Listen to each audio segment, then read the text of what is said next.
नमस्कार. आपल्या सगळ्यांचे महाराष्ट्र सोशल न्यूज चॅनलमध्ये हार्दिक स्वागत. चला वळूया तर एका नवीन बातमीकडे. आजची बातमी. देवपूर पोलिसांनी 2 वेगवेगळ्या कारवायांमध्ये मोठे यश मिळवले आहे. घरफोडी प्रकरणात अवघ्या 12 तासात आरोपीला अटक करत सुमारे 49,000 रुपयांचे 8 मोबाईल हस्तगत करण्यात आले. तसेच डीबी पथकाने देशी बनावटीचा कट्टा, पिस्टल व जिवंत काडतुसे बाळगणाऱ्या सलमान खान याला अटक केली असून सुमारे 42,000चा मुद्देमाल जप्त करण्यात आला आहे. दोन्ही कारवाया पोलीस अधीक्षकांच्या मार्गदर्शनाखाली करण्यात आल्या असून पुढील तपास सुरू आहे.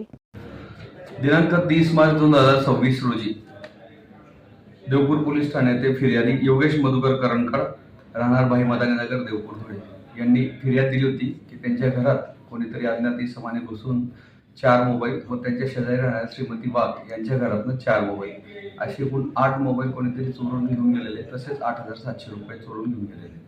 त्यानंतर माननीय पोलीस अधीक्षक श्री श्रीकांत देवरे साहेब, अप्पर पोलीस अधीक्षक श्री अजय देवरे साहेब, त्यानंतर SDPO श्री राजकुमार उपाय साहेब यांच्या मार्गदर्शनाने शोध पथकाला योग्य त्या सूचना दिल्यात आणि तांत्रिक पुराव्याच्या आधारे आपण एक आरोपीला अटक केलं. त्याचं नाव तौसिफ बिकम तांबोळी. त्या आरोपीला ताब्यात घेऊन त्याला विचारपूस केली असता त्याने सदरचे मोबाईल हे अंकित राजेंद्र सिरसाट राहणार गायकवाड चौक जुने धुळे याला त्याने विकलेले होते. सदरचे मोबाईल आम्ही त्यांच्याकडनं रिकवर केले. 8 मोबाईल आपण रिकवर करण्यात आलेले आहेत. सदरची कारवाई माननीय पोलीस अधीक्षक अपर पोलीस अधीक्षक SDPO साहेब यांच्या मार्गदर्शनाने करण्यात आली आहे. सध्या धुळ्यात देवपूर भागात आदिशक्ती एकविरा मातेचं यात्रा चालू आहे. त्या पार्श्वभूमीवर माननीय पोलीस अधीक्षक श्री श्रीकांत देवरे, अपर पोलीस अधीक्षक श्री अजय देवरे तसेच SDPO श्री राजकुमार उपाय सर यांनी प्रतिबंधक कारवाई करण्याबाबत आदेशित केलेले होते. त्या अनुषंगाने आम्हाला एक गोपनीय माहिती प्राप्त झाली की एकता नगरकडे जाणाऱ्या रस्त्यावर नदी किनारी एक इसम हा त्याच्याकडे असलेले पिस्टल विना परवाना तसेच काही काडतुसं त्याच्याकडे आहेत.